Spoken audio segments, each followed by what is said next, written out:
as written. Second it. All in favor?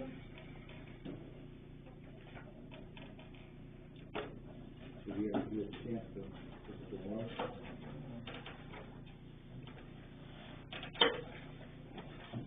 I've done the payroll one already. I'll look at this one.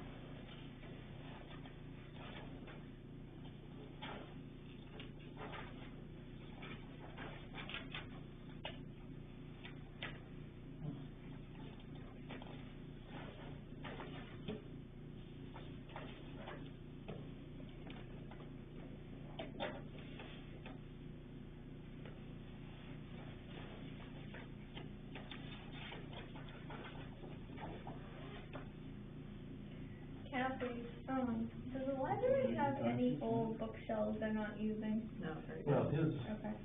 he's similar. You're looking for something larger up front. Oh, okay. I will need something like, You just one did, for yeah, I've already- adult books yeah, and one for yeah. children, because it's all That's kind why of, I you know, didn't I've sign got it last boxes, week. so I I'm just kind of signed it picking this them, week. kinds of things. I think culling would help, culling down the amount of books that you've got there to something that, if they're all in really good shape and if they're appropriate for really reading. Yep. Because it's just overwhelming. I It know is, we yeah. face the same issue in the library. Okay.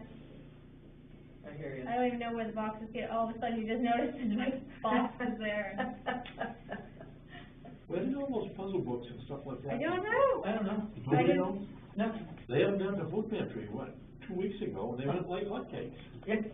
Yeah, well, They went that's back the and I had to get difference. rid of steak.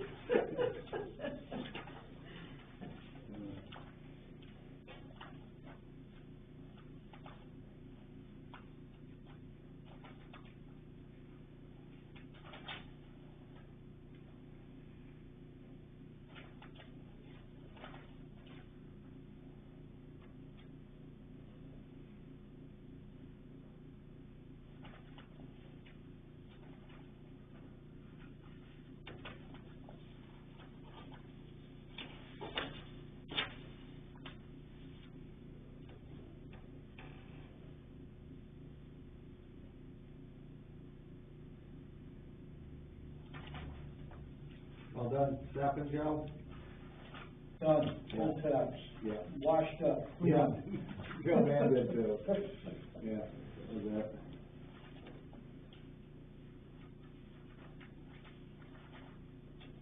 I was by Hilltop Boil Saturday night.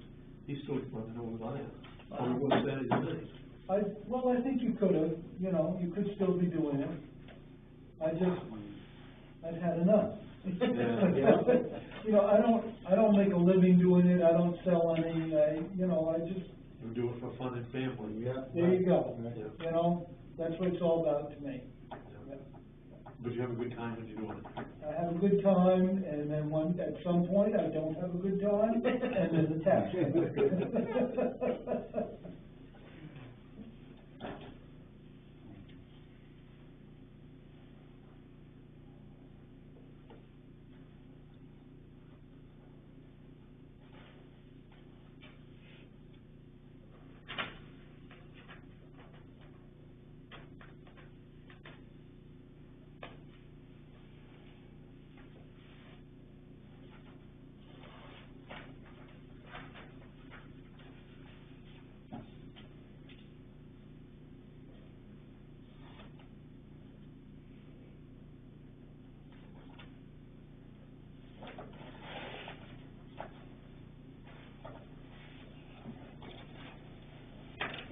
All right, do I hear a motion to warrant?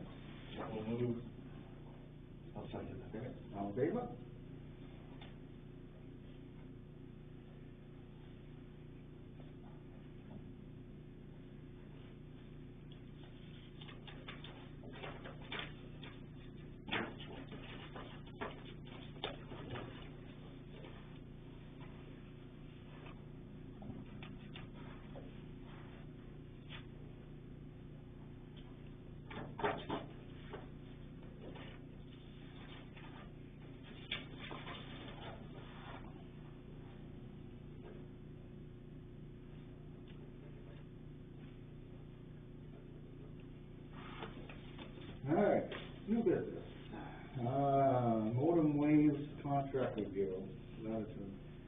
reduced from ion.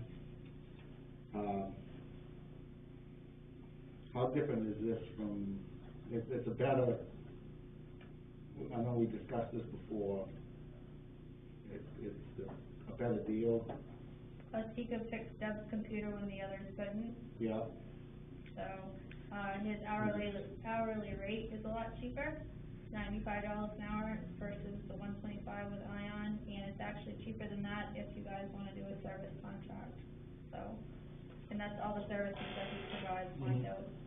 So, Danielle, do you know how we've been buying service over the last year? Have we just been on call, or have a service contract? It's a service contract, we pay a monthly bill, for everything computer related. We just found out Debbie couldn't print to her printers, and that was out of the contract, so we were paying the $125 an hour. Yeah. So that's, it's very kind of limited, So what was the monthly charge, do you know? $270 Okay. every month, whether we use them or not. And that was also, overseeing the, antivirus and everything else that they did, with our network. and they can do, log work remotely too, right? This guy can as well, Yeah. yep. It'll be all our computers. Yeah, It includes so many computers. He's got a lot of talents. Yeah, he does. In the area that he does it. So that's $3,200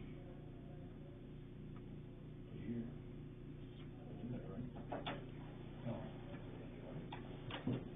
We don't have to use him for a service contract, we can do the $125 an hour, or you can get into a service contract. But at least now you know this is what he's offering.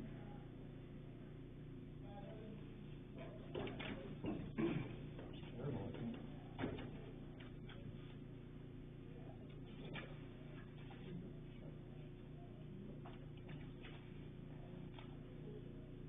Yeah, $3,200 a year.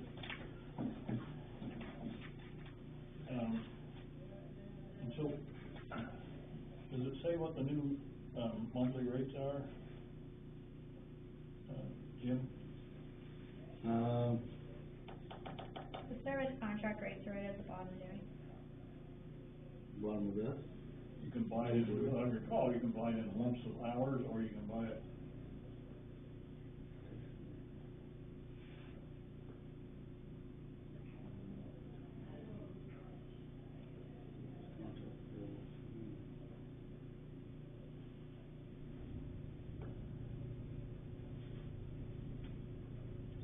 And then the other issue to be decided was, do we wanna, go with a better backup system? A one-time fee.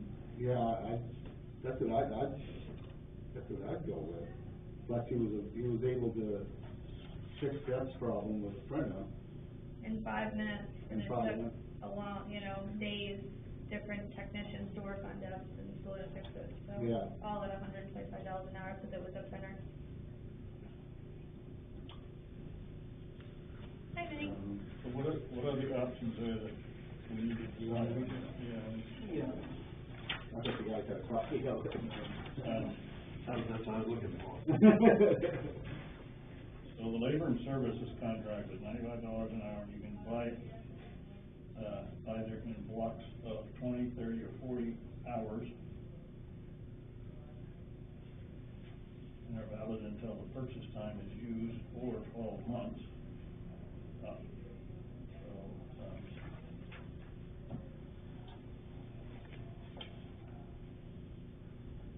The bottom block of 40 hours, that would probably get you 2 months of the year.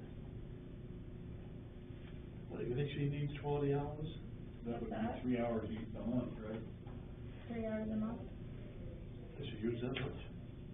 that you, No, it's usually an on-call thing, we'll go a few months and, not have any issues, but, Yeah. Well, I know this time with the printer, she was like 3 days without a printer at all. Oh, yeah, but it was since Christmas Yeah. on the one printer, and then all of a sudden, it affected everything else, and she was shut down completely, Yeah, she was. so, yep, And she couldn't get much help. can't get any of it, no, so. So you pay $95 an hour if it's just on call, or you can get $75 an hour if you buy it in blocks of amount. So you could say buy 20 hours, and then if that runs out, buy another 20 hours, I guess. Right, yeah. And those hours include travel time coming and going? He's gonna do most of it remotely, I think, because that's what he's saying. Yeah, he says there's one paragraph on the bottom of this. For all for remote support, this software security, that's what the other guy had too, I think, but the, so I see 20 hours, or $35 an hour, $1,500, right? And then, to replace the backup software to the Carbonite Safe Backup thing, that's another $287 per year. $188, and then,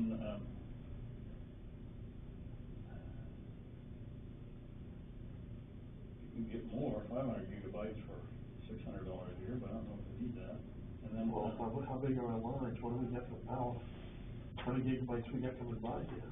well, that's not that, it's the amount of storage.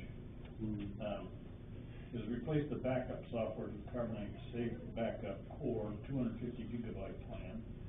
And then the other, which is $287.99 a year, or you can get the 500 gigabyte plan, which is $600 a year. Continues the backup unlimited computers, that's all placed in there, I guess. So the Carbonite thing is either $287 or $288 or $600. And then a firewall replacement, these again that's a yearly,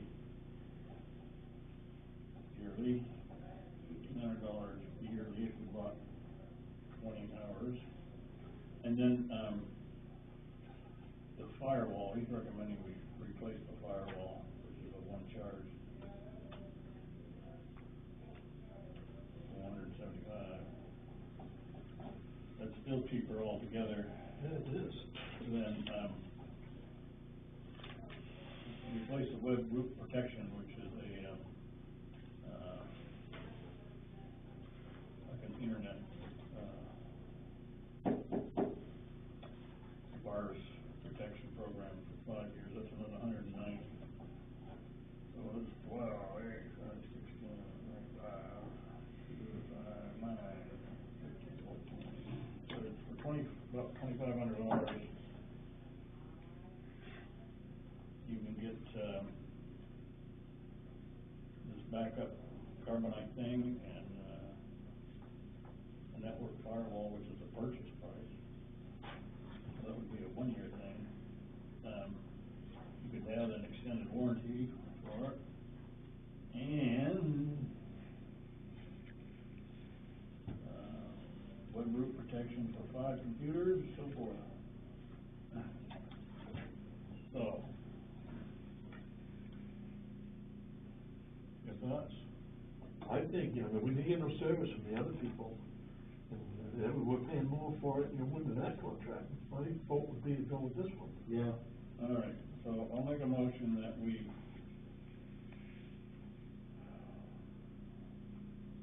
can actually go with the, so I'll make a motion that we go with the 250 gigabyte, backup, the Carbonite backup. I'm putting that check in there.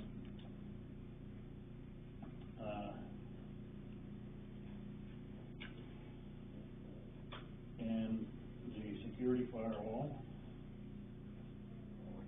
with an extended warranty, and we'll get the web root protection by Kaspersky endpoint, whatever, $190, and that we purchased a 20-hour service contract, which gives us the $75 an hour rate. That's still coming less than what we have. I agree with you on the 20 hours. Can we use up 20 hours? Yes, yeah. Purchase it up? Yeah. Yeah. That's not a certain amount per month or anything? Pardon? It's not a certain amount. No, it says you can pay by the hour at 95, or you can buy blocks of hours, 20, 30, or 40, and they're good till the end of 12 months, or you use them up. So you could buy another 20, I guess, if you need it. It's reasonable. So I move that we purchase, sign up with them for those. Once we check the document, yeah. Yep. Do you wanna sign at the bottom of that letter? Yeah, if you want. Just to have a signature that you guys approved it. Okay, You second that? you want a second, Mr. White? Yeah, All in favor? yeah.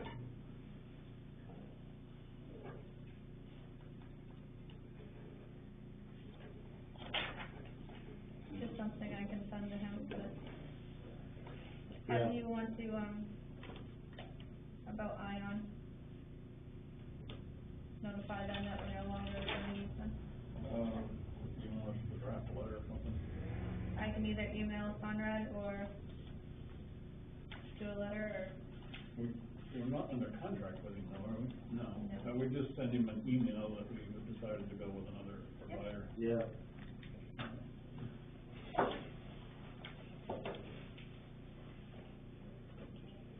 Courtesy, I guess.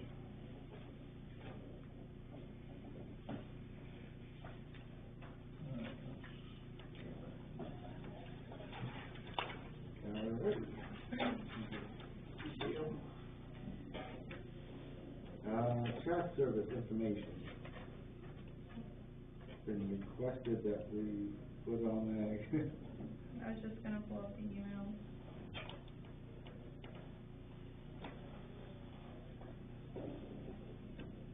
So yeah, go ahead, I was just gonna.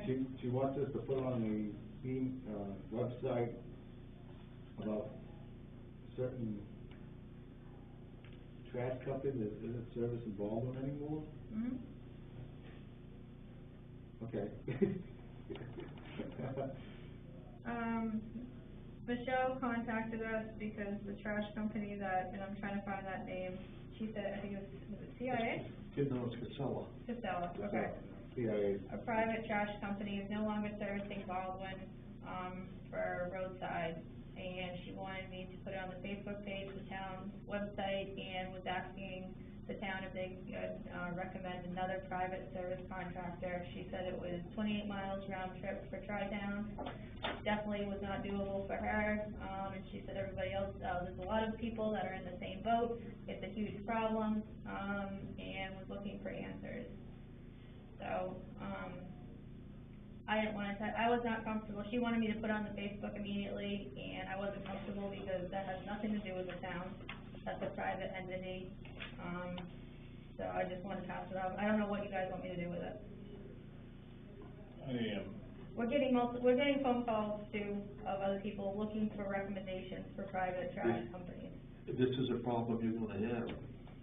You know, that's why we've got Tri-Town. But if we put something like that on, everybody's gonna be called, because they're gonna think they're gonna be getting free trash pickup. Right.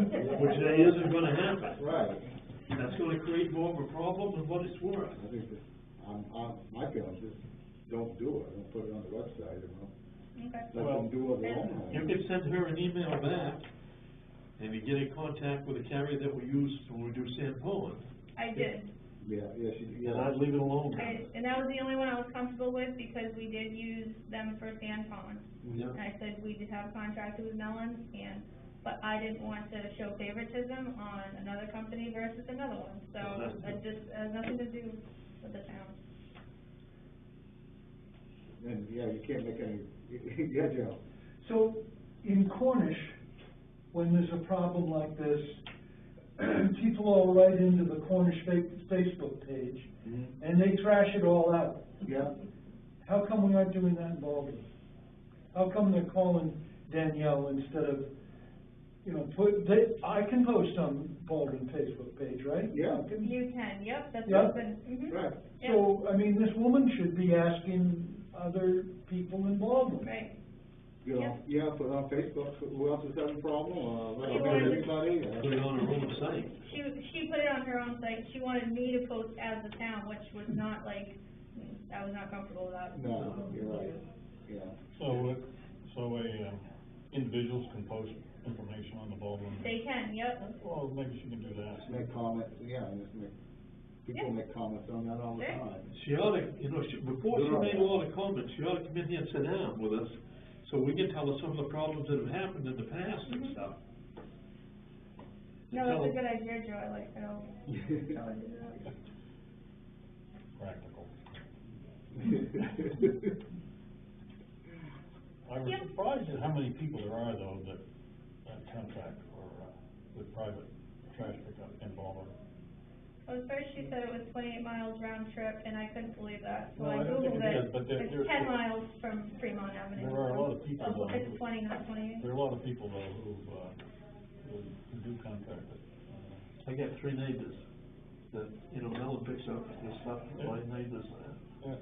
But there's 3 that do it, and there's 30 that still go to Tri-Town. I got all big, truckload for nothing. Okay. Thank you. Still contract request, then like a 1-year contract in place He just wants some sort of service agreement from them, from them. and wanted to ask that question. Is that something we ask them to provide, or should we come up with one? No, they'd have to provide it. Yeah, right. I don't even know, do they have one? No. He would feel more comfortable with something. Is that okay if that I request that from them? Yeah. Fine with me, yeah. Okay. Yeah.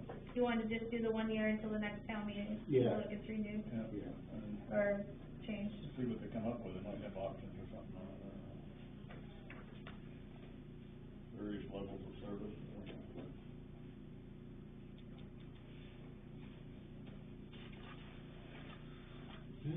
Okay, old business, foreclosure reviews. We went through these. I think, Daniel, on, the 4, initial 4 anyway, we agreed that we would all ask the real estate agent to see if, he could give us some kind of idea what a market value would be. Okay. Yeah. And then we'll decide what we wanna do, you know. Is it okay to go with Paul Howe on that? Yeah. I think that's important to do, because he's got more of his finger on the cost of what things are around than we do and stuff. Right, and it was the same thing on the unknown owner Right. thing, was if we could get an estimated market value of those 2 lots. Did you want to include the Red House Intervale lot, or not? Yeah, You do, okay. Yep. just make sure you get the right one, because the foreclosure information that we had was for 2 lots, but there's only 1 actually. And that's why I don't know if the foreclosure is valid, since it was included with both They were both done at 1, tax bills. that's not right then. I don't think that foreclosure is valid. No? Was this on the Red House individual one? Yep. It was lot 62 and 61, and when you actually work through it, lot 62 was being taxed.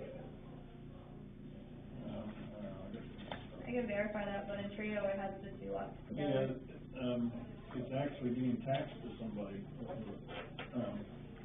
but on the tax bill, it's got the wrong lot number, but, we sorted all that out. And the person that bought it is not getting taxed, They're not?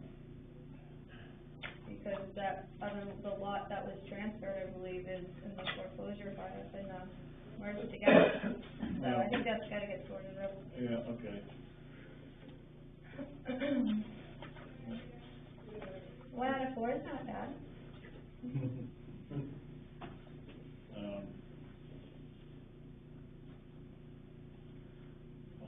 should be all right. All the others, I've made contact with the landowners and they've received the registered mail and everything, so I feel like it was very solid.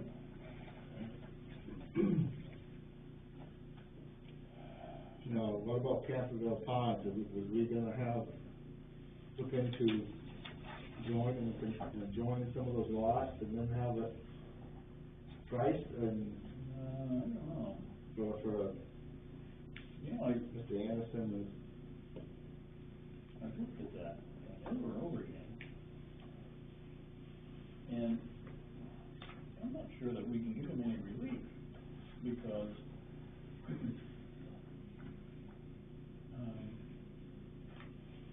there's not a public right of way there. That's private road. It's not it's not on the town's inventory of road. It shows up as a fire lane, but I don't think that requires anything special. no.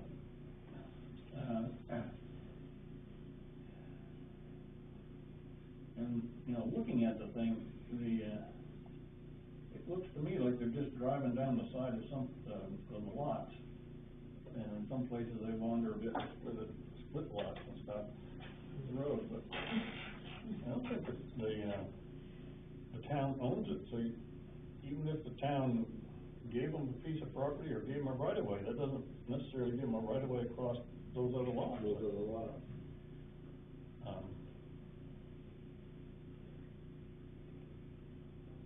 This is my opinion, I don't know what you folks think.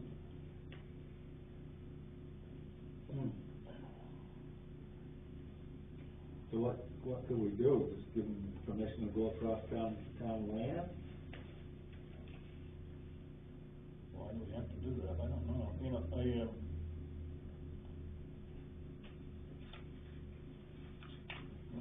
don't know that we're required to give them a right of way or access to this property. There's a lot of property in town, I think, that's landlocked that way. Mm-hmm.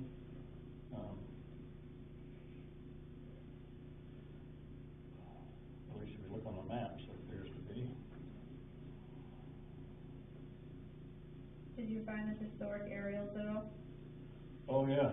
You did? I found the one that had the huge pile of tires on it, too. Back around 2000 or something, you can see it in the aerial. They were stacked right in here, and then in the 2002, now here, this is a 2002 aerial, at least the tires have been removed.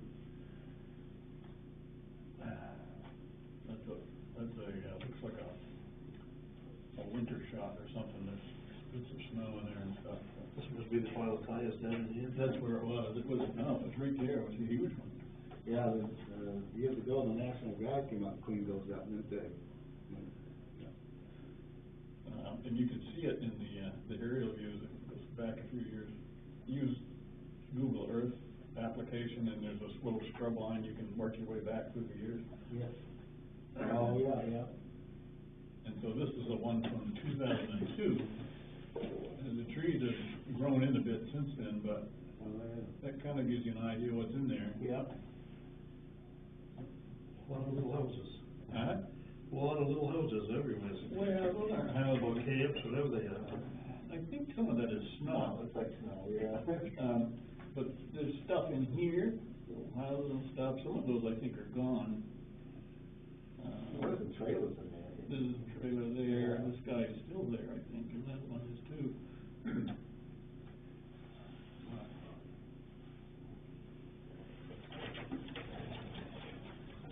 Well, look at that. I'm not that. I don't know what you folks think, but I think if we did do something, we wanted to sell that, we'd have to go out to bid, right?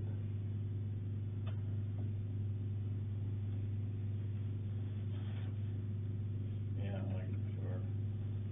Well, I don't think we've ever outright sold one to somebody. Well, our policy isn't the same as what like the Sebago says, we're an abutting landowner, get a preference on it. Well, but that log on some of the Black Road, we sold that outright, didn't we? The barn notes on it. Yeah, You know, yeah, I we mean, told. but we advertised it. Yeah, We didn't just let Right. somebody walk in and say, Right. you know, I'll give you so much for it. That was in the hands of a realtor too. yeah. Do you wanna include that lot with Paul Howe next, have him take a look at it, or? I don't think Okay. It won't go for a lot of money over there anyways. You do remember what Henry Black said about how somebody buys a 2-acre lot in Baldwin, they build a house, and they have 2 kids, and they send them through school, and you will never, ever recover the cost of sending the 2 kids to No, school. it won't. No.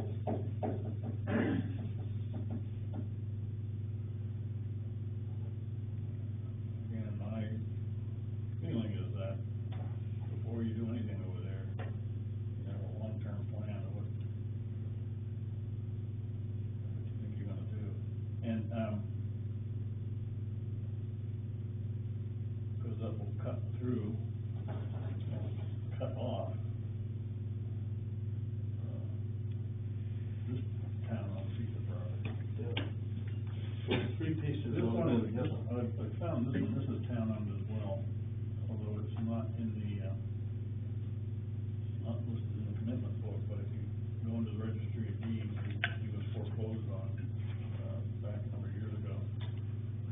That's the problem, is our property records don't track these foreclosed properties, they drop off, and the property cards go somewhere, and there's no record of it. And it's terrible, because eventually the town needs to do something with this property. And you don't have the records of who owned it, whatnot, I had to go in the registry of deeds to kind of work back. That was by Robert Lake or somebody like that, and,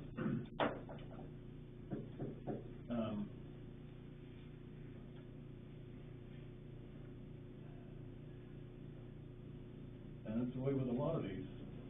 We don't have any track of who owned them, how we got them. Some of them we do, most of them we don't. He must be able to, he must have accessed this property at one time.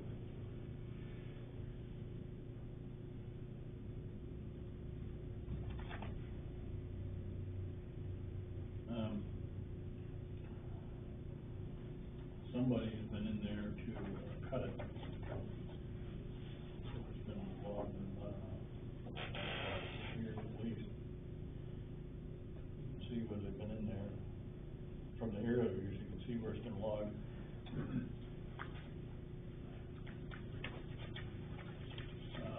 I believe, from conversations I've had, that they've been going right down through there and so across the town road, or the town lot. There's a road already there. Well, it's, Oh, but it's like a lot of this place, I mean, there's people that are driving all over the place in there.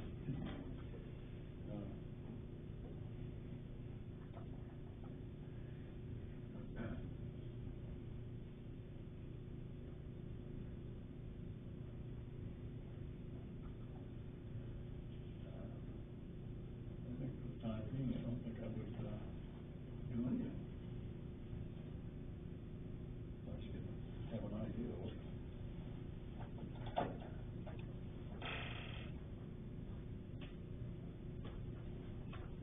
So I guess what's the real reason, why can't he have a right of way through that land? If he calls now, what's the reason? If he asks for one, why can't we? Like, why is the reason you can't grant him a right of way through there? Even if we did, I don't know that that would grant him a right of way off his property, across the rest of the road, because I don't think the town owns the rest of the road, and it's not a public way. But if he owns land behind there, would that give him the right to travel that road? I guess nobody questioned him. Usually you gotta have abutting landowner's permission. You know, the two of you gotta agree on it. It looks to me like the road is just, it's tracking across the edges of the lots. And, in fact, this one right here, I'm pretty sure, there's lot 43A and 43. When I look in the registry of deeds, those, lot 43 doesn't have anything about a road to it, and lot 43A doesn't have anything about a road to it. So, and I don't find anywhere any reference about right-of-ways or anything.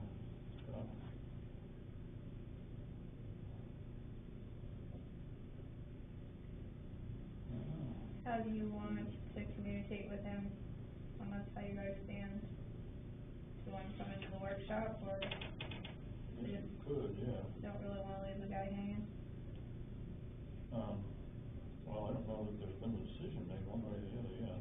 Okay. That's just my feeling of it.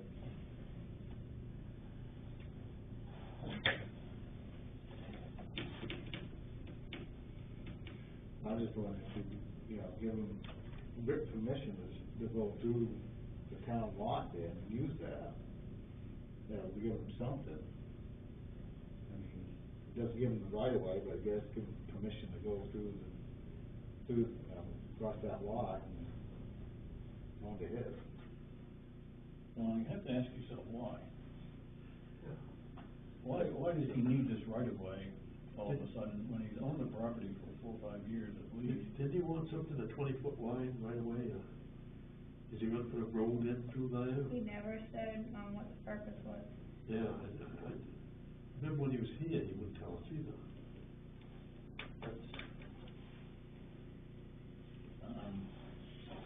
Like I said, there are a lot of lots that are inaccessible through established roads. They manage to get logged, I guess, at some point, through agreements one way or the other, but What's that corridor? without some information about what's gonna happen back there,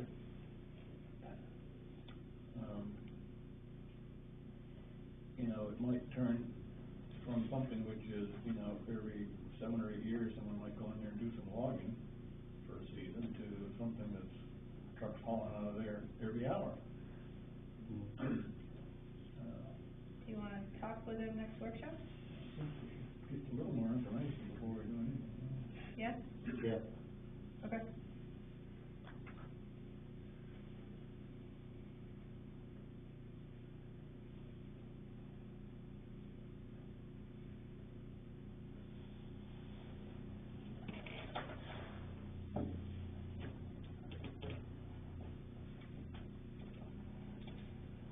All right, so legal services for elder response, we're gonna go in executive session for. Unknown owner. Oh, I don't know what I thought we already said that. All about the letter.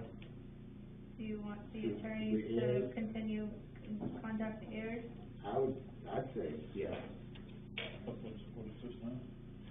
Oh, about the years. I thought that the first thing we were gonna do was find out what property is worth. Okay. And then determine whether we wanna invest. And you get into, what do we put into it now? About $2,100. Yeah. Mm-hmm. But I think though, the next part is gonna be the more rigorous work. Contacting each one of those 15 or 20 people with a share. Mm-hmm. And asking them to sign either a quitclaim deed. And so there's gonna be a lot of correspondence and contact time and whatnot. So we had some kind of an idea what the estimated value of the property is, we can decide whether it's worth investing, another $10,000 or so. Yeah. I think, when we get ready to do something, when we bid it out, so we gotta have a minimum bid thing too, sort of cover some of that cost. Yeah. Because if not, it'd be pretty easy for us to spend more money than what we're gonna get out of it. Right, yeah.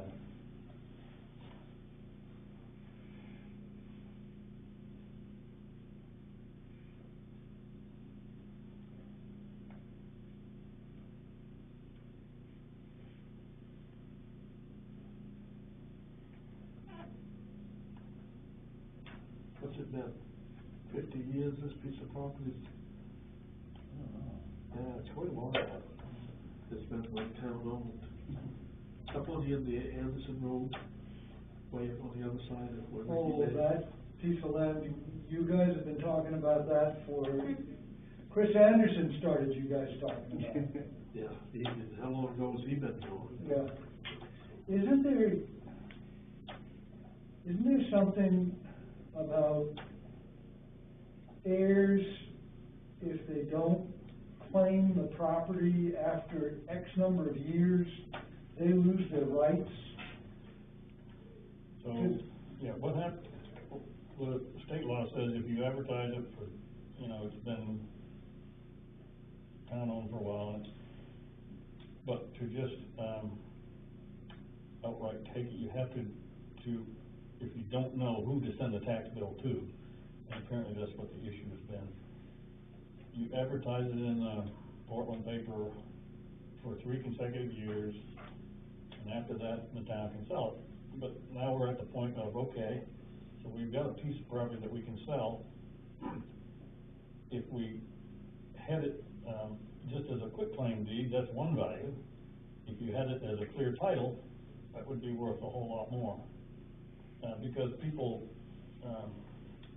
generally are reluctant to buy properties with quitclaim deeds. We run into it over and over again. Really? Yeah, and because people don't know if someone's gonna crawl out of the woodwork and claim it. Because all the town will do is give quitclaim deeds. Right. We're no longer interested, we got our tax money, whatever we got out of it.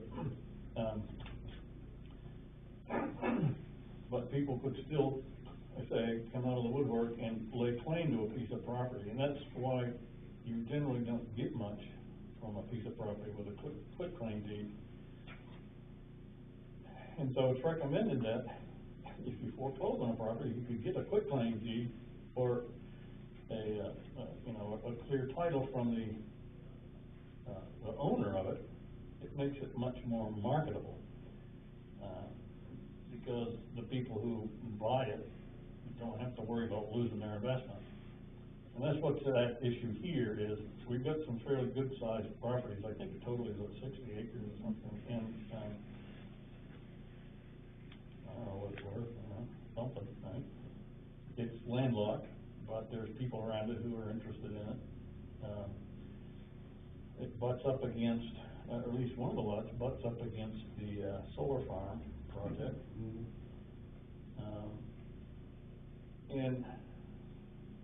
Anyway, that's what we try.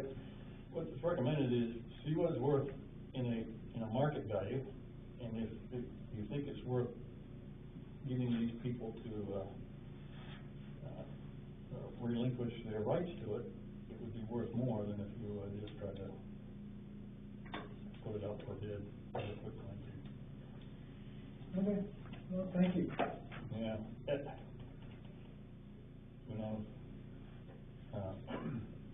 This is why a lot of towns around here carry the property instead of trying to get the taxes on it, particularly the small pieces of property and stuff. I know I talked to a guy down in Gloucester, they get 65 pieces on the books. Oh, that's a lot of land to set there. My father bought, the woodlots he bought, I think all of them quitclaim deeds. Yeah. And, one rather large piece that I owned had some complications with the will having said it goes to these people, and the executor did something else and sold it, didn't give it to the children, and because they moved out of state and they couldn't get a hold of them, they moved to California, and I think even when I owned it for a short period of time, there was a 60-year interval before you got a clear title. And I didn't have a clear title till that 60 years was up. Some of these people live in Nebraska now. And that makes it, even longer and everything, Yep. That's right, that's why it's even tougher. Yeah. But I mean, when the town bought the school and this property, Larry Lord did all the research, and they found people all over the place who still had an interest in it. And he got them all to sign off quitclaim deeds, that we no longer, have an interest. Yeah. So that the town now has clear title to the property. And there's always people who think, well, you're trying to get me to sign something, I need some money. Yeah, right, You know. Good, yeah.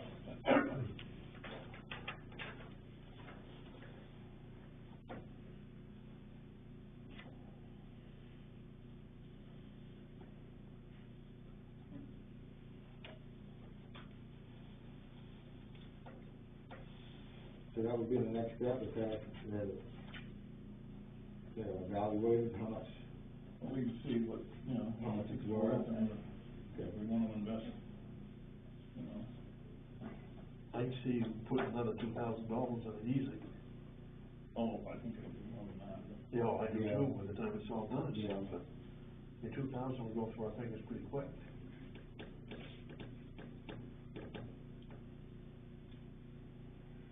Alrighty, River Road steps forward.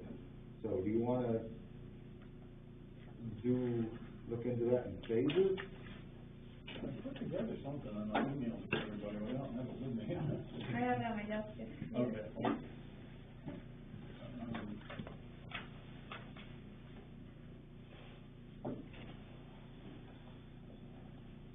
Should we do River Road, Mountain Road, and, sure this is why Mr. Lawrence is here tonight, Your Road. Look into those at the same time, I don't know.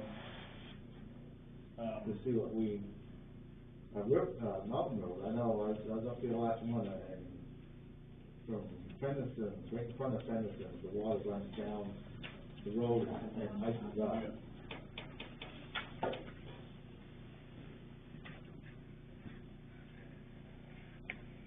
So, first thing I have here is that the River Road Reserve account is for upgrading the gravel portion of River Road to pavement and associated preparatory work. Expenditures from the fund shall be requested in writing by the road commissioner and approved by a vote of the board of selectmen. And that's what was approved at the 2018 town meeting. And the reason we did that was because we had this annual $5,000 bucket of money for the River Road, but there was no real expression of what we were gonna do. And so for a few years, we didn't put any money in, and then we started putting money in. So anyway, the River Road Reserve account right now, I think, has $36,300 in it. That's about right. Because we had 31,300 at town meeting, we added another 5,000.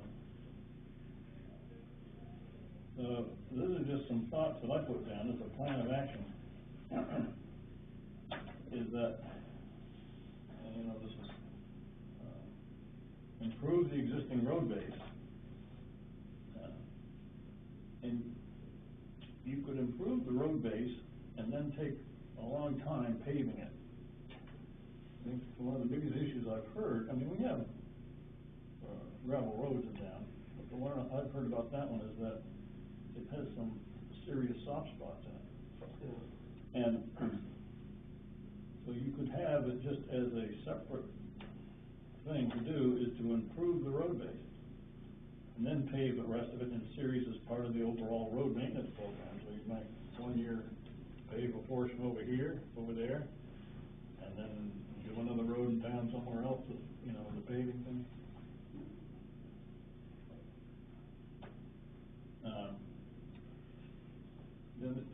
The other thing I wrote down was heard somebody say that we had a DOT engineer in to look at. We've had an engineer at the curves. That corner. What happened, is there a report? Yeah, I got it over my desk, or I got one of the reports. Yeah. The angle of repose, the sand will not stand the angle of repose to cut that straight ahead, is what was from Sebago Technics. And, So does it show how much property we need to Yep. acquire and all that stuff? Yep. Okay.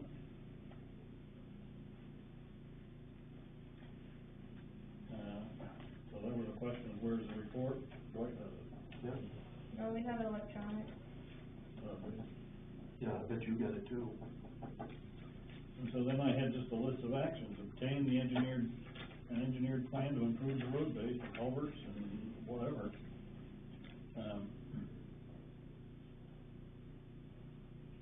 That it would need to just upgrade the gravel road. And then, I think part of that is obtaining, either a right-of-way or purchase or whatever for the land that this report says we've got to do, right? It seems to me that that's the first step of the whole process, is you get ownership of the land, and then you have an engineering report as to what you need to do to the road.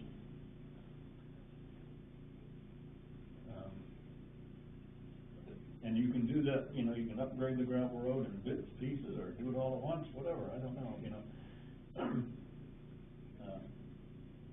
But one of the first things you gotta do is, if we've agreed that this is what we wanna do, we wanna fix the road, and that we have to buy or somehow, get, permission to use, you know, this owner's land, then that's what we ought to be pursuing.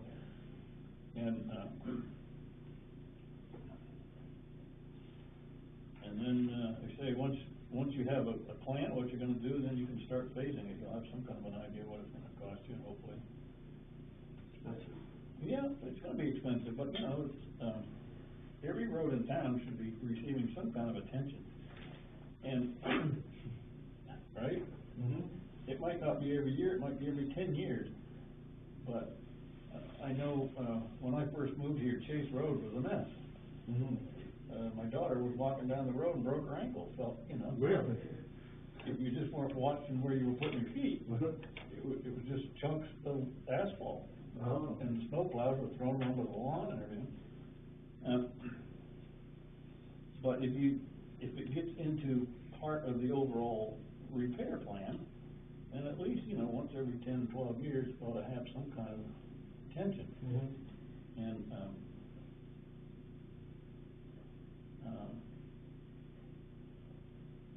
I think gravel's an important thing right now, so to get the road base up where it needs to be. Yeah. To get some camber to the road so the water runs drains off it, and But it's got there's a place to go, and, There's some places where the holes in the road are lower than the sides of the road. yeah. You know, so it's holding the water, making them soft spots. So any amount of money we spend on gravel is not gonna be something we're throwing away. But you gotta. Yeah, what? Figure out where to put culverts and stuff. A little thought about that. First of all, you know, in straightening out the S-bend, we don't know what's under that hill. But I think that part of Baldwin we consume is mostly sand and gravel. So in your thought, as we dig down that hill, we might find a good gravel patch that will supply a lot of our gravel. Don't know the chances. There's a spring right in the middle of it. Yeah, yeah. Mhm. I know there's a seasonal water problem. I don't find that been objectionable. I go through there quite a bit, you know, so probably just improving the drainage and improving the road bed is the best way to go. I think what they've said though is the engineer said, don't remove the S-band, right? They said. They say take it out, so to get around that spring. Take it out. Yeah, so instead of when you come around and kind of goes like this, they wanted to go straight ahead like this and then down like this. Oh.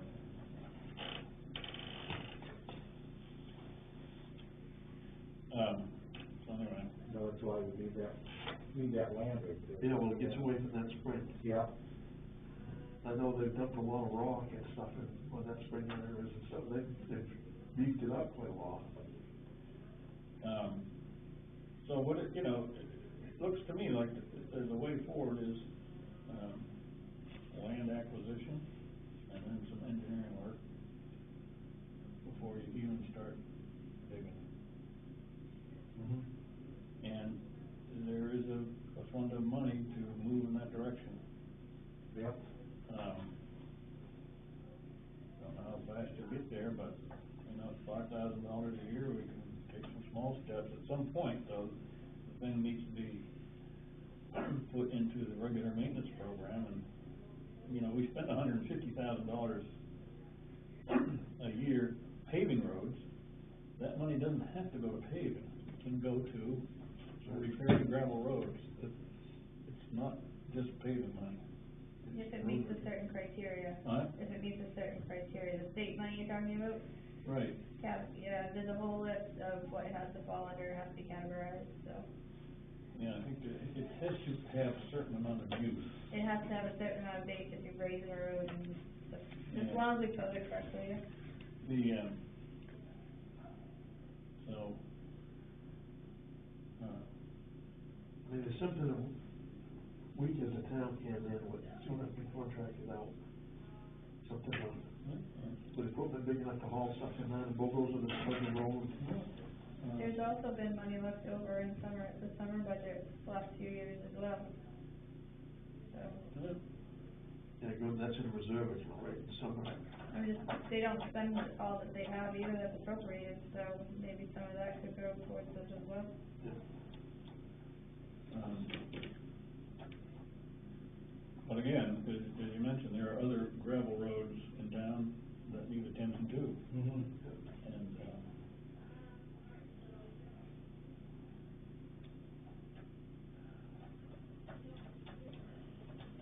I don't know if Vinnie's got one. Oh, I'm loaded here. I'm loaded on that subject you're on right now. All right. 2 weeks. 2 weeks. Have a roadblock between my driveway and my mailbox. And it's their fault.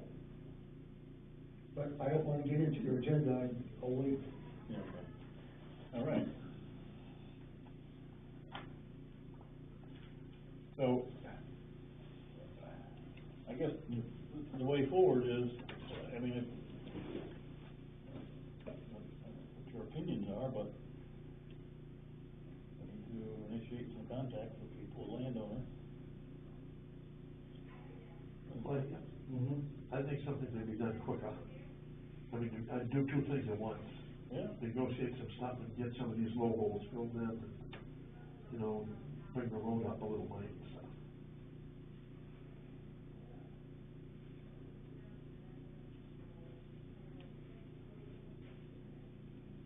Should we have a kind of a written plan for everything to do, say, we gotta get this done first, then do the gravel, maybe looking in the pavement, maybe come up with a list of.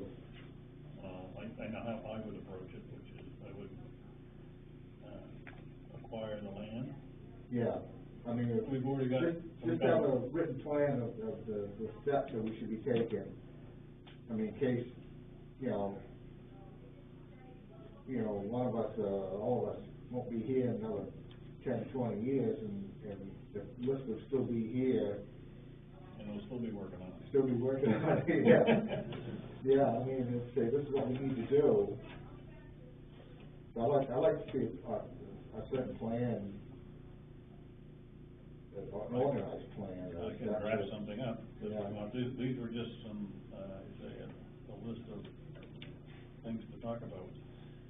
Not only River Road, but on, Mountain Road, Yep. Do one year and one another year or something, or at least the bad spots, take care of the bad spots. Right, yeah. And I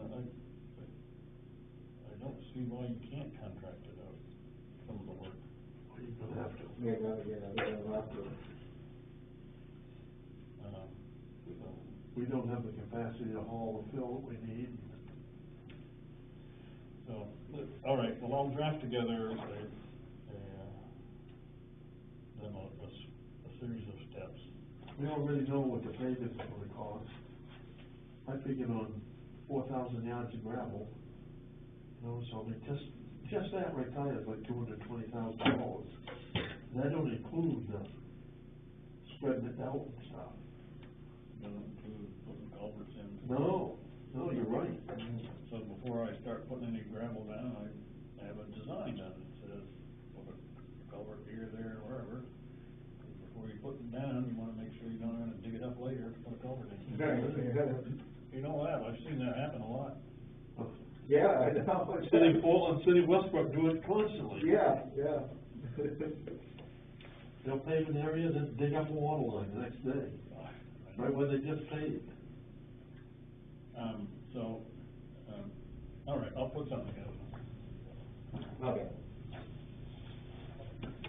All right, planning board vacancy. We have another, you see this, another applicant, Bob Speed. We also have some, coming up for reappointment. Fund Reynolds is 7-7. David Strock is on 7-3. Matt Sanborn, 7-24. And Nichols is past due. His is up in January.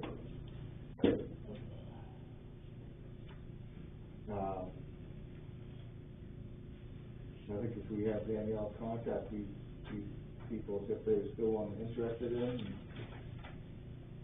be on the planning board. I would suggest that, Danielle contact Nicholas Ernst to see if he wants to continue on, either as a member or as an alternate.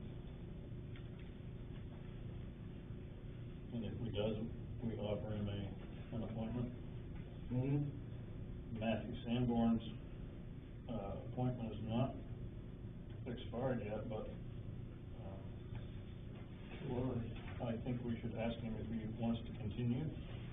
Yep. And if he does, tell him that we will plan to reappoint him.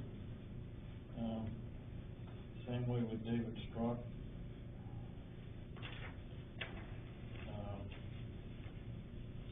And Glenn Reynolds.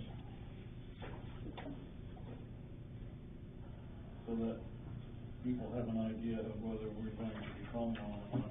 Yeah. It's a lot easier, I think, to continue somebody than to try to find, Well, you hate to lose that experience. find somebody on the street. And then we've got Tracy, what's it, Greases?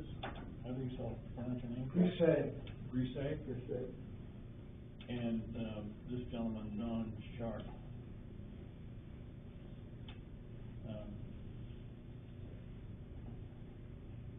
And I think that there's room on the board for alternates, because Brenda Reynolds generally doesn't show up a lot. We've been, last year, we asked him if he wanted to continue, and he said he did. I mean, I'm fine with offering Tracy a position on the board. She certainly is intelligent enough. She's got the warrant. Yeah, she wants to do it. I don't know, looking at her experience base, how well it fits in the planning board, but I mean, well, you have to get started sometime. So it's worth trying. And then I think we should call this guy in for an interview. If Nickel doesn't wanna continue at all, do you want, or is that something for the workshop? I can call Nickel, if he wants to continue, great, but if he does not, do you wanna have Dan Sharp step up, or? I think we wanna, talk to him anyway, Okay. either way. you wanna talk to him at the next workshop? Okay. Right? That's this guy here? Yeah. Yeah. He lives across the street from me. Have you talked to him? I've met him, that's all I Oh, know, yeah. that's all I know about him. Seems to be a nice guy. Maybe by my next Tuesday, you'll know if Nicholas wants to continue, and maybe we can. Yeah, I'll hold off, I'll just tell him if he can come to the workshop. We've done 1, 2, 3, 4, 5, 6, 7 people.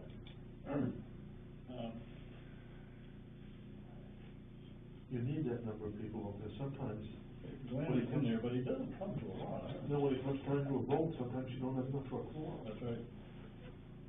So, that's my recommendation, what we do. So I don't know if you want to, formally, offer Tracy Grisette an appointment or not, but. I'm in favor of it. Yeah, I don't have a problem with that. All right, I move that we, appoint her to the, planning board. That's all. All in favor? Okay. So what term are we doing, so we can get these straight this time? It's 5 years, that's by statute. So, We can't, you're not supposed to be doing these less than 5 years. but then, we did that originally, so if we do 5 years, they're all gonna group up again in 5 years? Yeah. Okay, And we tried to fix that to begin with, and it just got bunched up again, so. Well, we had so many. I have notes on everything, we tried sorting it out on how it did that, and Yeah, I know. between Fred Minor and then Norman Blake, and for some reason, terms got, Yeah, it's gonna happen. There's still some spread in there. 22, 23. It'll naturally spread out as it naturally bunches up, you know, like a worm. So you're gonna contact her and. yeah, Okay. I'll email her, yeah.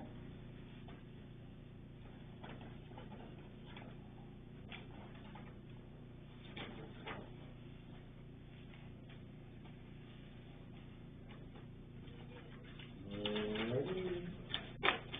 Minus, we have a staff meeting tomorrow. Hey, before we get into this, Yep. one of the things that, Danielle has is, a question about when do we wanna meet with Greg Ine? Yes, thank you, I Oh, forgot about that on the agenda. Sure, yeah. And, I would say as soon as possible, but before we do that, I don't know, we wanna talk about this a little bit, but.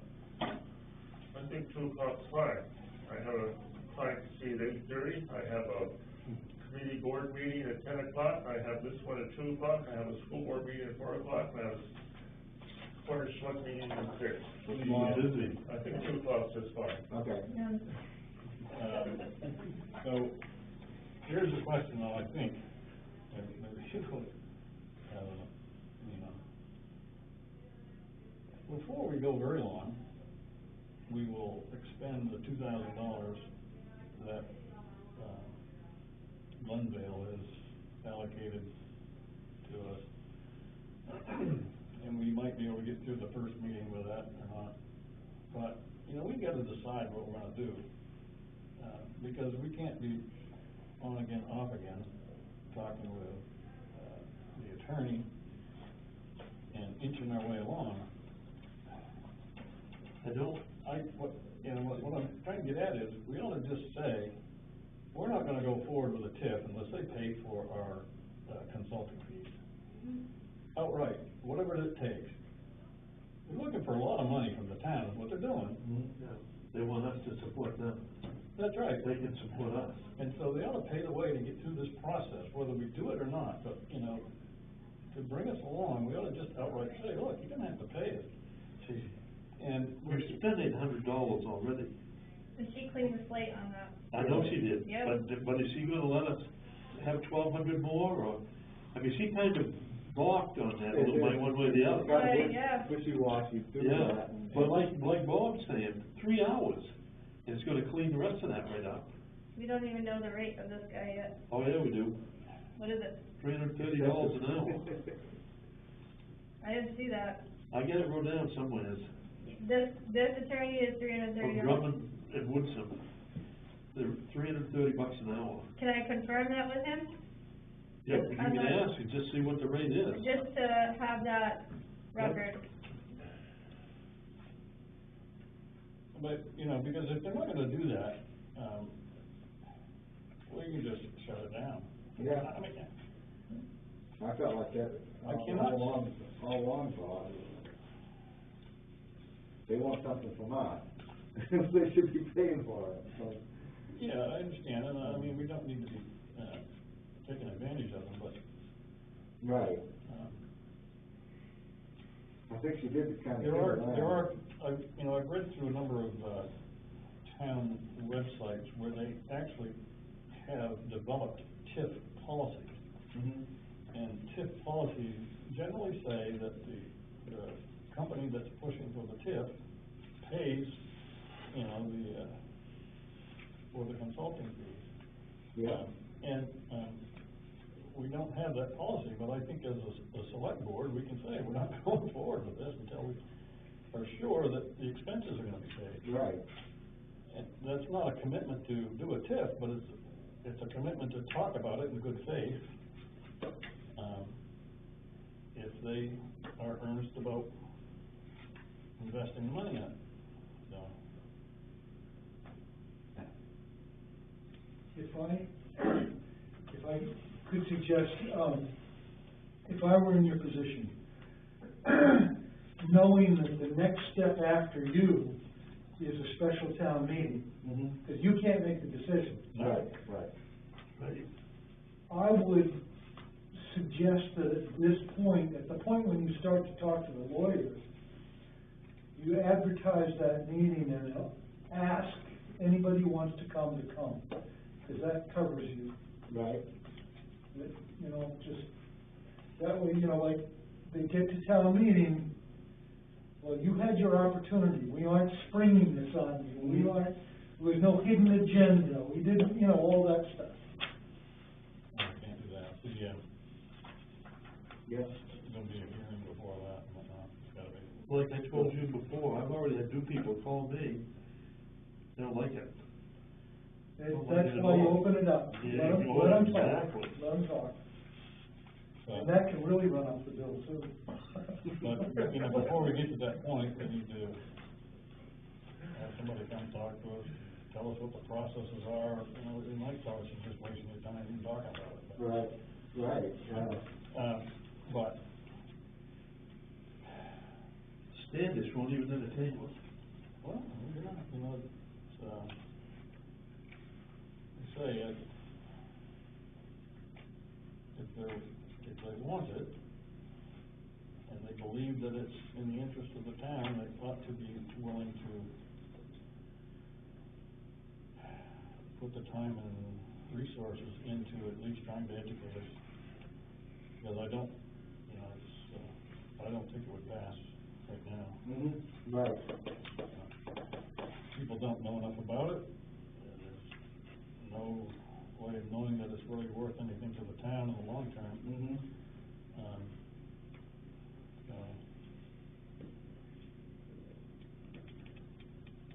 Well, January 26th, we got a bill from Dave Glory. Mhm. That $800 bill. I sent her the invoice for her time. I can check the January 26th, but some of that bill was a different issue. Yeah, I think it was too. So we highlighted all the Glendale, and she paid exactly all of it for, so, yeah.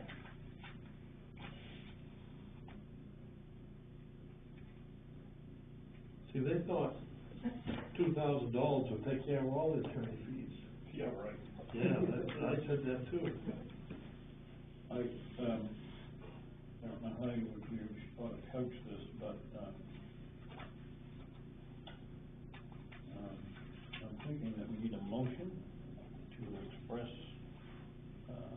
what the Board of Selectmen will require to move forward once we spend this, what we've got.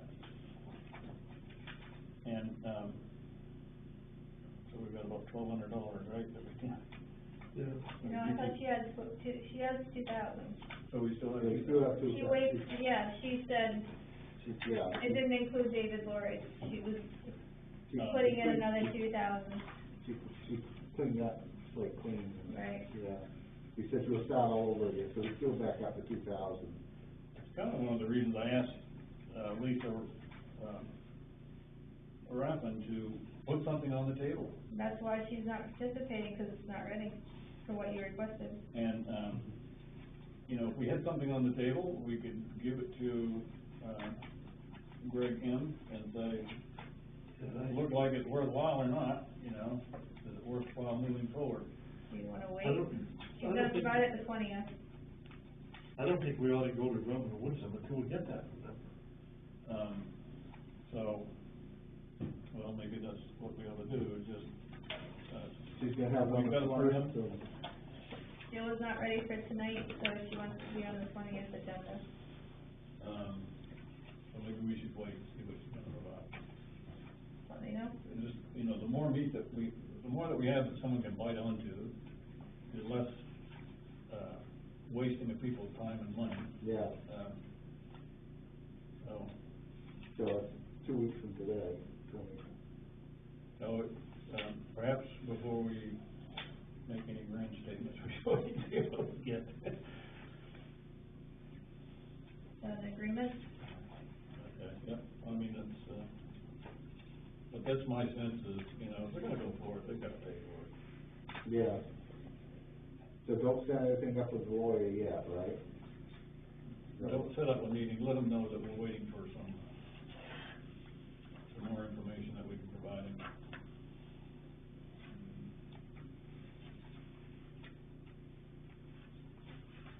I mean, we've given him pretty good stuff, right?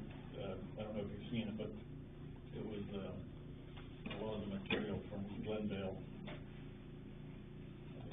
Drawings, Yeah. and background information. Yeah. The size of the, estimate of how much money they're gonna invest, and what they think the long-term tax is gonna be, I don't know. Now, will he charge for that review of all that information?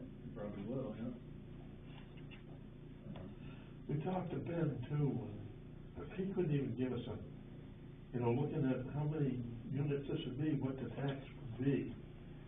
Because the state was, keep changing the rules and stuff here, so.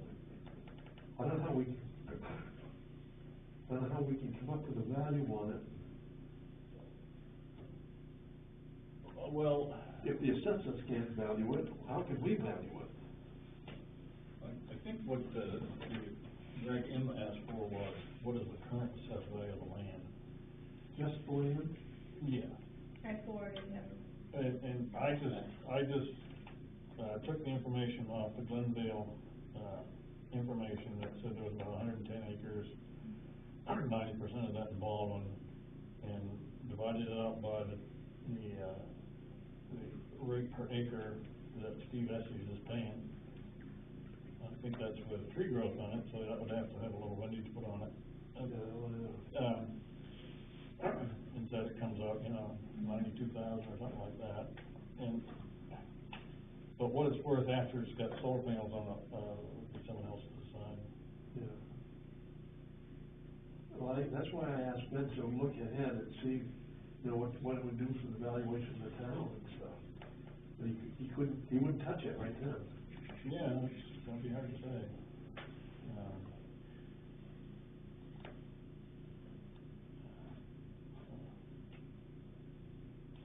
The other thing is, I don't think it's fair for us to give them a tip. Like your project won't go ahead without a tip. You know what I mean? Put everybody on the same level playing field here and stuff. Long Road isn't asking for one. Never brought it up. No, they didn't. But they're under a different, regime.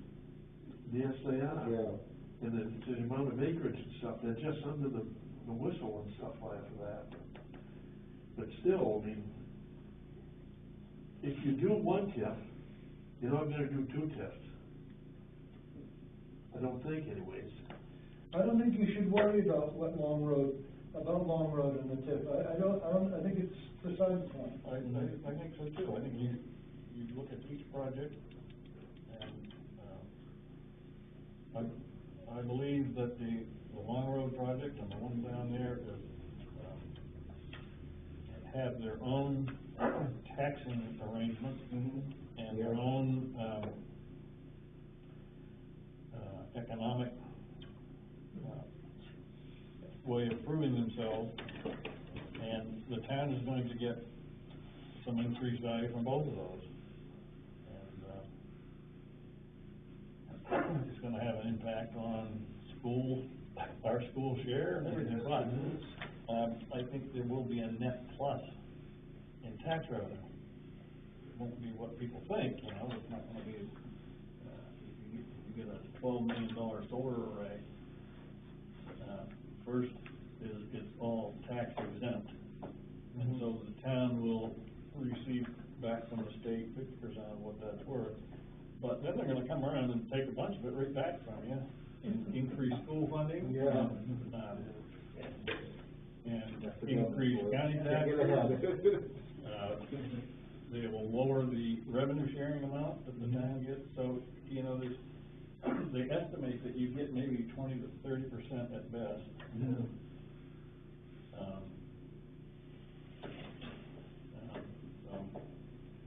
just have a quick question on scheduling. Do you want me to get on his schedule after the 20th, or just revisit everything after the 20th and then do it? With Greg? Yeah.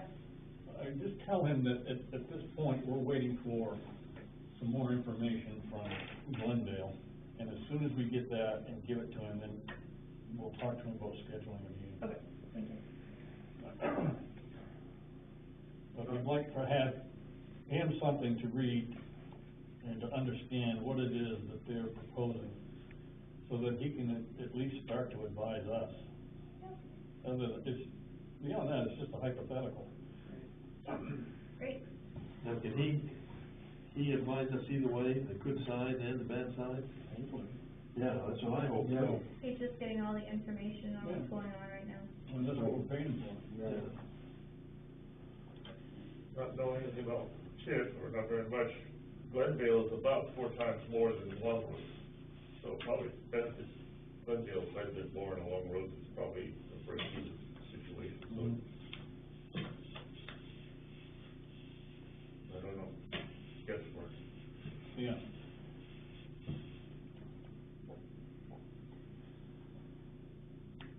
All right,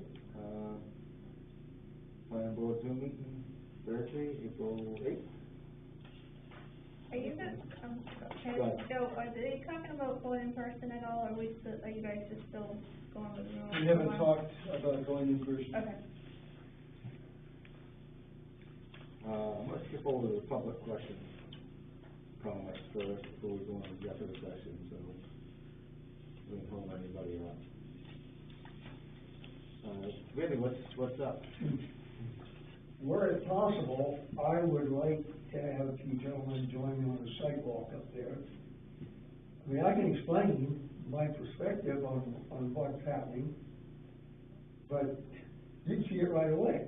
I mean, it's nothing that I have some insider view of, except to live there or try to. But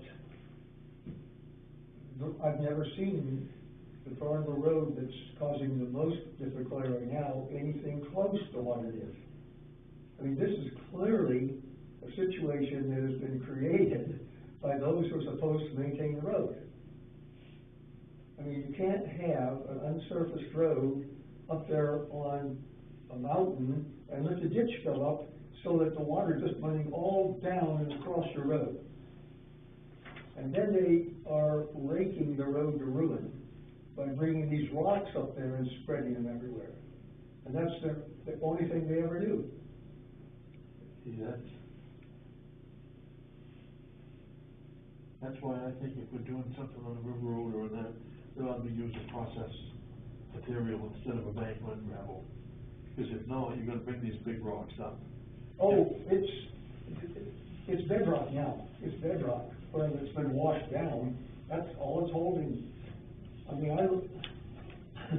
I remember Jeff sitting over there, and I mentioned to him that when I was early on the place, someone named Sanborn was riding a grader, and that's what was doing the road, and you didn't go too fast on it, or you'd scrape out your undercarriage, because I think he had it, you know, more steep in the center than it probably should have been, but it kept the road in good shape, the way he trimmed it. I mean, I look online of maintaining gravel roads with motor grader. And I know that Jeff told me that the town has a motor grader, or at least did a couple of years ago when he was on the board. That would be the way. And you use 3/4 particle size as a maximum and go down from there. Yeah, I've seen. They're spreading rocks on the road, I mean, on top of it all. There's one place where a culvert right now is almost sticking up in terms of the road surface because of blading down. On the other hand, I know that particular culvert was never placed far enough down because it didn't drain the ditch it was supposed to. But the point is that the road is just being scraped away and covered with rocks that some of them are such that you have to somehow drive around them or you scrape your undercarriage on the rocks they spread. And just to have you see it would be so much better because you would know this. You wouldn't have to take my word for it. I mean, the part that is the worst now and far worse than it's ever been isn't going to heal itself because any precipitation at all is coming right down the road. The ditch is full. And a couple of years ago, when they did take the leaves out of the ditch one fall, they piled them on the other side. And what needs to be taken out there now is voluminous, and it has to go somewhere. And I mean, it's just a serious, serious situation. We'll take a look at it. See what we do. I mean, I'd really like to, I know Bob was up there and saw part of it a couple of years ago, and his lawyers. Well, then I might take another look too. I think what it speaks to is we need a plan that addresses all the roads at some point. You know, it's, we got paved roads and we've got dirt roads. We've got The value of roads the that are place turning is into the dirt yield, roads. it just keeps on. And it's, I'm not saying that we need to spend more money on roads, but all the roads should get their turn in the rotation at some point, I think.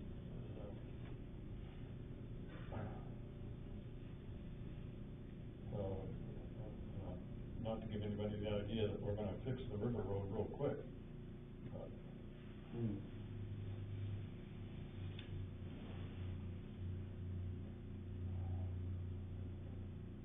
When do you wanna do a site walk? I tried to keep their barriers up. They put them up originally on a Wednesday.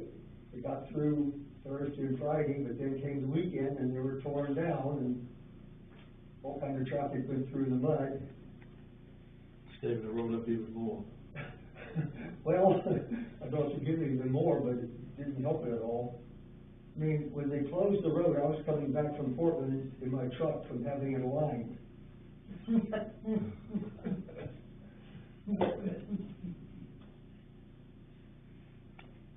Get no respect, man. I mean, I'm sure that I'll give you a call. And I'll come up there. Brian, I know, just doesn't want to do it. He doesn't want to. Oh, do you guys wanna do it as a group? Or are we doing, are you gonna do it one by one, or? I don't mind. Yeah, I don't have the time, I gotta work this weekend, the whole weekend.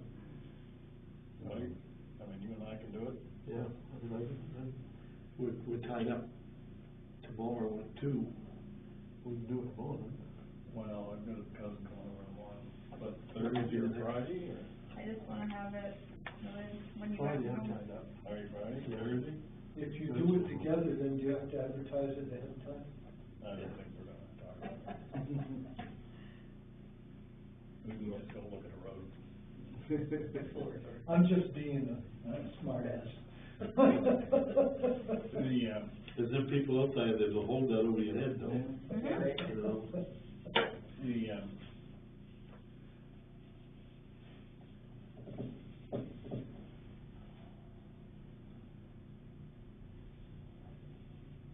What time would be on Thursday? I'm okay when anyone else is okay. All right. Did I hear from one? I think so.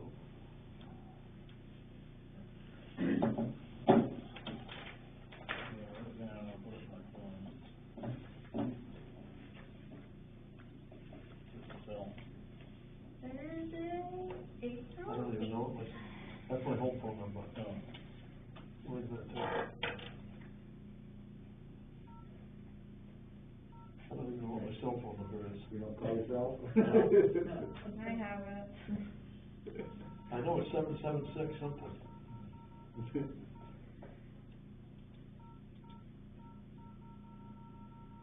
White Orange Cell, 776-4826.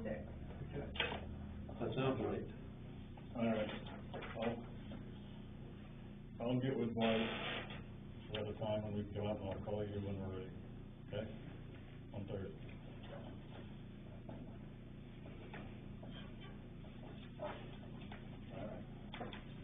Joe?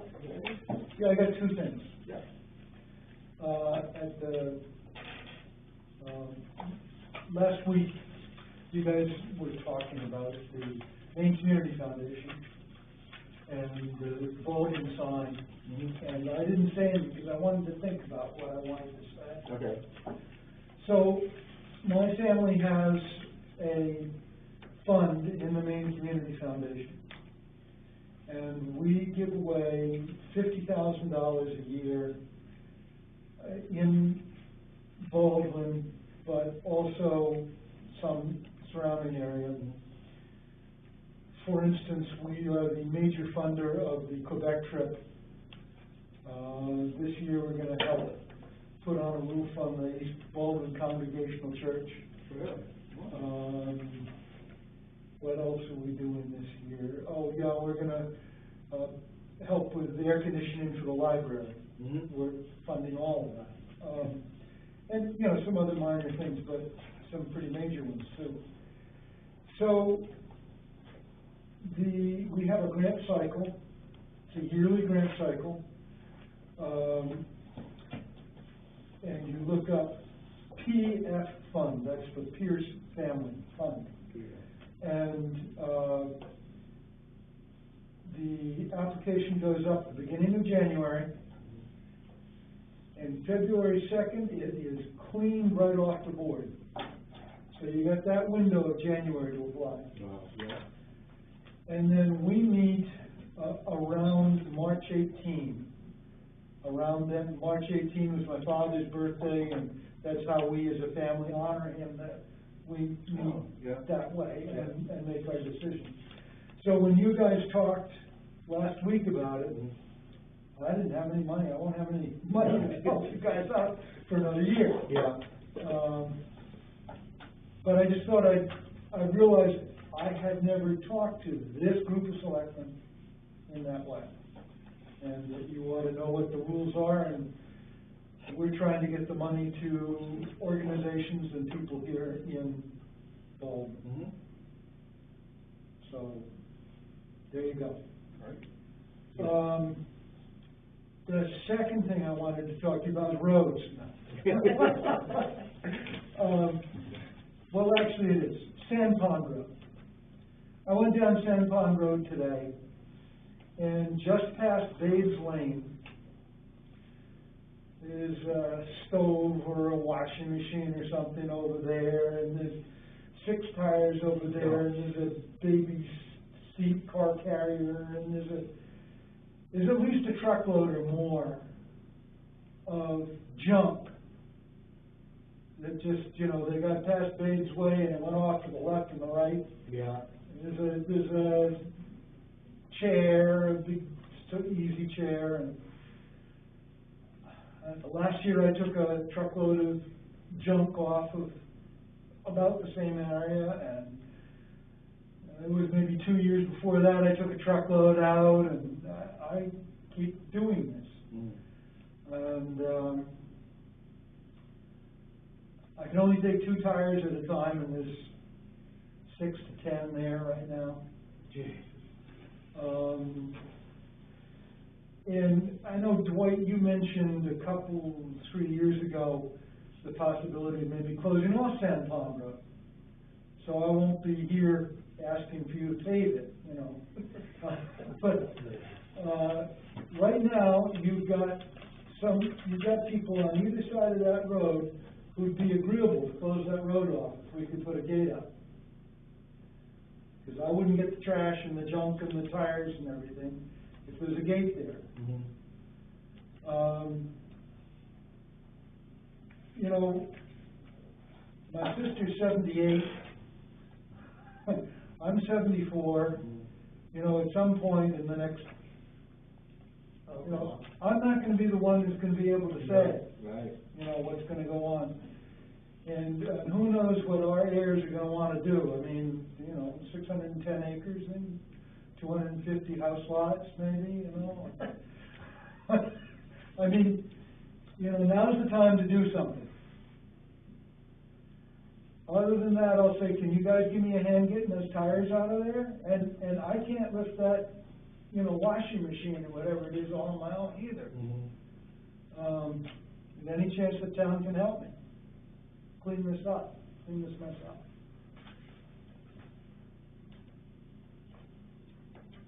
I don't think it hires them to do that. I think that'd be quickest way. Yeah. I'm sure Melons would. Okay. I'm sure Melons would. Joe, I'll help you next week. What? Let's get together next week, I'll help you. Oh, okay. You wanna look into that further? I can see if they're right around that vicinity, they go down there anyway, I mean, yeah, I can ask them tomorrow. You know, do that first and see. That'd be great. Yeah. Thank you, I really appreciate it. Save you the trouble and, you know, doesn't cost. You know, I think trash attracts trash. Right. You know, if you don't clean it up, you're gonna get more. Yeah. Okay. You said it was a washing machine, I don't know if it's a washing machine or a stove or, you know, that size thing. Yeah. appliance. Appliance. Some tires. And tires and And then, tires. Explain that when they turn the plow truck around at Dave's Lane. you just go down San Pond Road another 10 yards from where Babe's Lane goes off. Yeah. Okay. There's stuff on the left and stuff on the right, you know, just don't have to drive in very far. That road is not being maintained though. No, the culverts are coming up through and, well, I'm not doing it very much good by logging there. In 7 years, I've gone through it twice. It's pretty rural.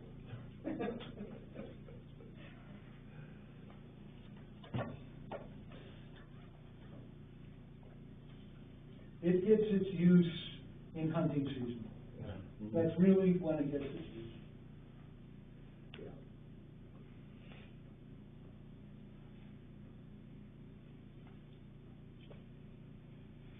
Anything else?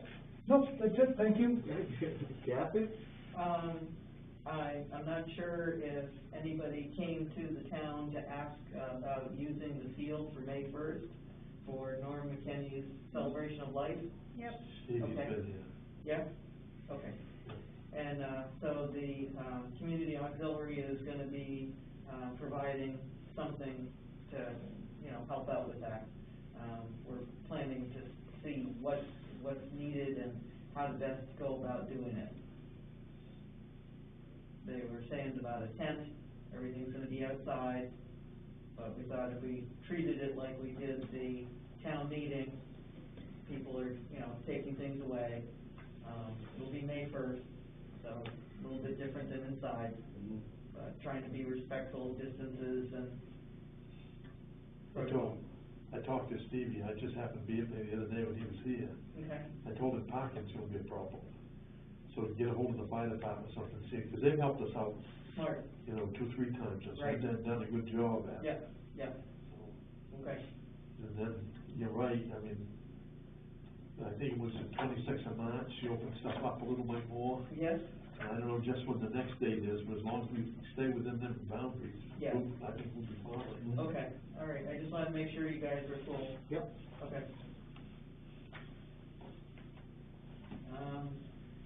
Yeah, so Joe mentioned that we're looking at climate control for the boats.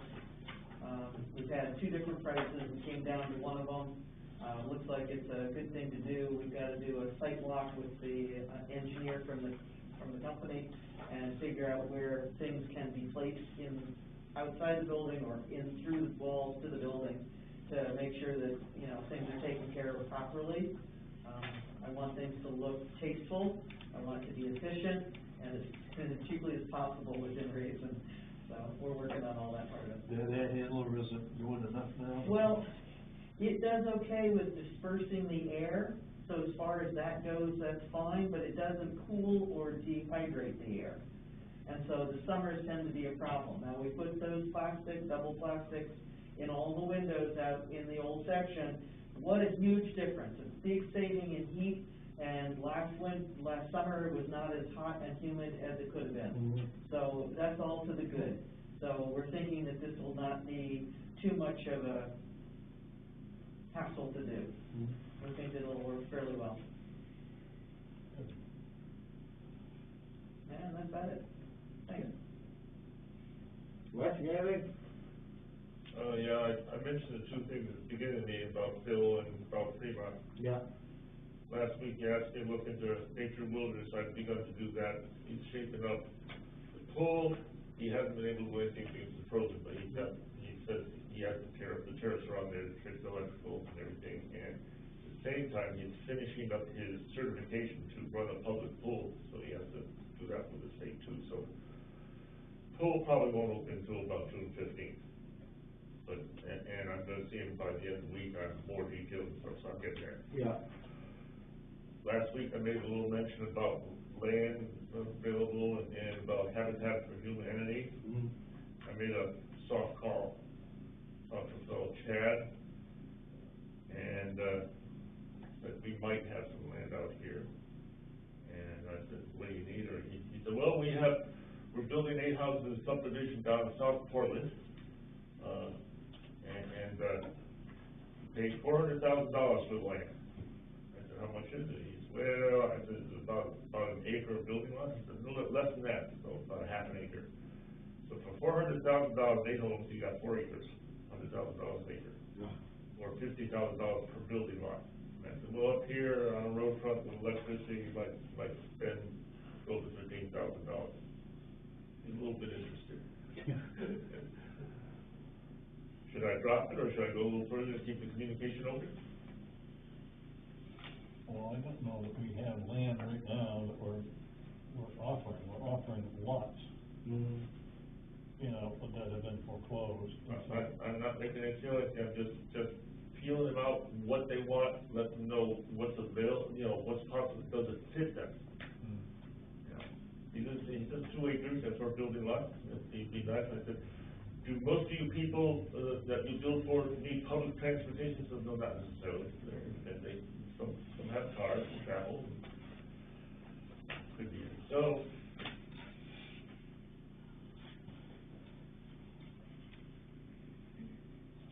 I'm waiting for them to return a call, so something's happening right now. We have anything fit the bill, but That's just another thing. Too soon?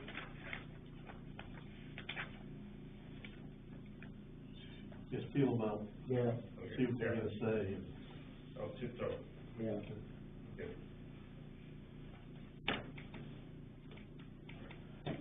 I looked at that places I was telling you about last week down Steep Falls. I looked down the other day, they went downhill, to be honest with you. There's one that still looks pretty good. I think there's 6 units, you know where the fire station is in Steep Falls? Yeah. They put low-income housing in front of that as a trial thing down, take a look at that, when you go Okay. down by that sometime. Yep. Yep. So drive up, Rocky Dunn, first three houses on the right. Oh, no, oh, Yeah, yeah. yep, I hear you. Yeah, That was affordable housing. yeah, Well, one was the Eldridge, and they've abandoned it. yeah. There's two Eldridges in Cornish, they're about the same condition. Must be the same family. Yeah.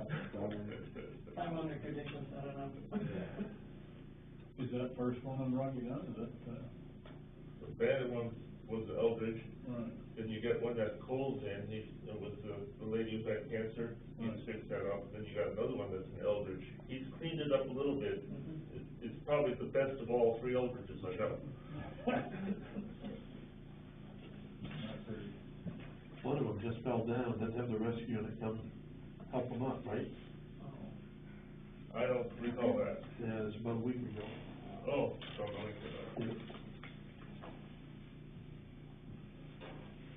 All right, is that it? Yep. All right. Executive session, I move that the board goes in executive session. Good night. See ya. Good night. To discuss poverty abatement. Wanna go to the camera? Wes, Yeah, second motion. the fellow that you contacted to. Bailiff?